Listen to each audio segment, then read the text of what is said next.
Hello guys, నేను height increase అవ్వడంలో ఇవాళ 10th day. Morning 6:30కే లేచి చిన్న పని ఉందని చెప్పి నేను ఏటీఎంకి అయితే వెళ్ళాను.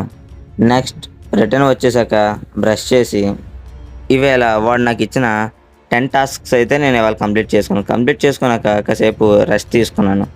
స్టార్టింగ్ నాకు ఏం అనిపించలేదు, కానీ 6th డే నుంచి ఎల్బోస్ అండ్ కాఫ్స్ అయితే పెయిన్ రావడం అయితే స్టార్ట్ అయ్యాయి. ఇవాళ 10th డే, ఇంకా నేను నా హైట్ 5.2నే ఉన్నాను. నెక్స్ట్ నేను ఫ్రెష్ అప్ అయ్యి కాలేజ్కి అయితే రెడీ అయిపోయా. ఇవాళ నాకు ఇచ్చిన డైట్లో ఎగ్స్ అండ్ మిల్క్ కూడా ఇచ్చాడు మార్నింగ్ బ్రేక్ఫాస్ట్కి. అందుకని చెప్పి ఎగ్స్ తినేసి మిల్క్ అయితే తాగేసాను. నెక్స్ట్ నా బుక్స్ అండ్ నా ఎలిమెంట్స్ అన్నీ ప్యాక్ చేసుకొని కాలేజ్కి అయితే బయలుదేరిపోయాను. కాలేజ్లో న్యూట్రిషన్ కోసం అని చెప్పి నాకు ఇచ్చిన డైట్లో పీనట్స్ కూడా ఉన్నాయి. అందుకని చెప్పి పీనట్స్ కూడా మేము కాలేజ్లో తెచ్చుకొని తిన్నాం. కాలేజ్ అయిపోయాక నేను ఇంటికైతే రిటర్న్ అయిపోయా. కాసేపు రెస్ట్ తీసుకొని నా నెక్స్ట్ షార్ట్ ఫిల్మ్కి స్క్రిప్ట్ అయితే రాసుకున్నాను. నైట్ డిన్నర్కి ఫ్రాన్స్ కర్రీ తినేసి పడుకుని పోయాను. అగైన్ మళ్ళీ 20th వీడియోలో కలుసుకుందాం.